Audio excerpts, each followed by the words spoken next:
there were a couple of occasions when adults in our social circle would say, oh, he's small for his age. And I had an immediate reaction. Don't put that in his head. He's not small for his age. He's the exact right size for his age. And it was I almost felt like I needed to do this and confront them because I didn't want those negative messages put in your head.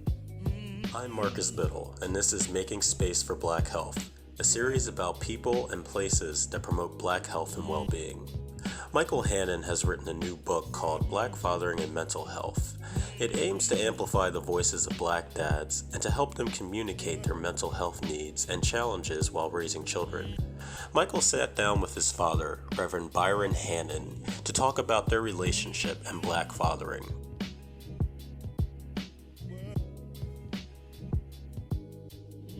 There are so many threatening things in the world, just for everybody, and certainly for children. And then when we add the racial component, to be a child of color, to be a minority, and having to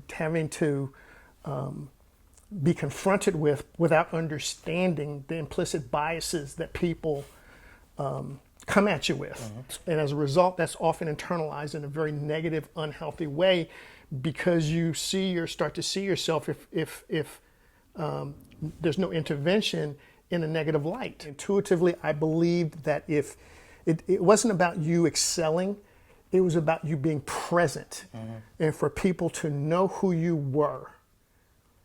So that, and obviously we had an expectation that you would do well in school, but as you did well in school, we did not want your performance in school to be viewed as a negative. We wanted your ability to play soccer, play baseball, to wrestle, to offset any perceptions about, well, he's trying to be this and he's trying to be that and he's not down with us.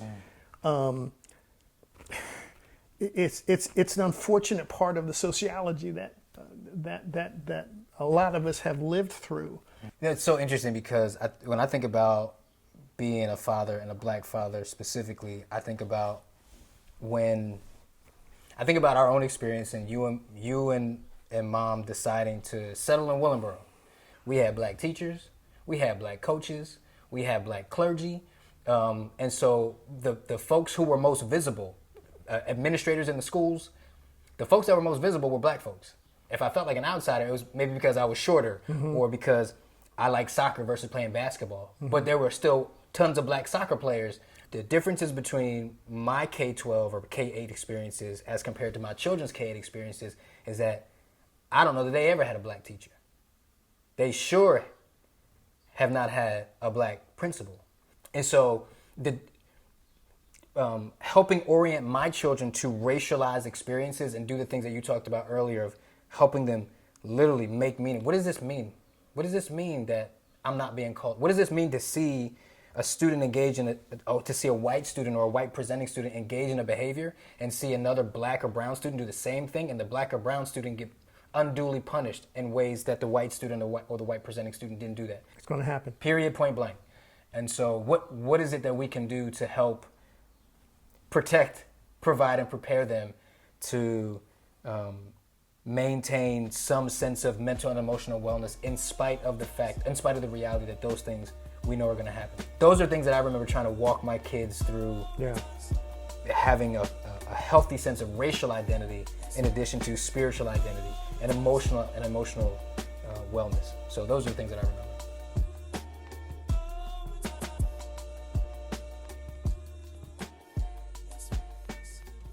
I love my family. Yeah. I love my family.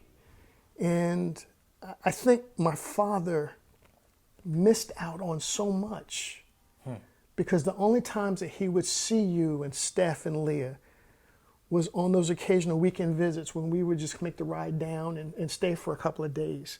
And I'm so glad that I have the experience, the opportunities now. I enjoy just sitting down and talking. And despite the fact that all of us are introverts,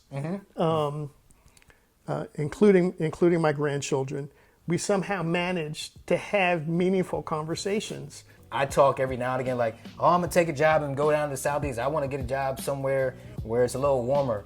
But at the end of the day, it's very hard for me to imagine not living in close proximity to you. I know what my relationship with you means. And if our children have a fraction of the kind of relationship, as up and down as it can be at times, or as many times as there may be misunderstanding, if they can have a fraction of the relationship that I have with you, they're better for it. Thank you for joining us for Making Space for Black Health, a series about people and places that promote health and well-being. Michael Hannon is the author of Black Fathering and Mental Health. He spoke with his father, Reverend Byron Hannon.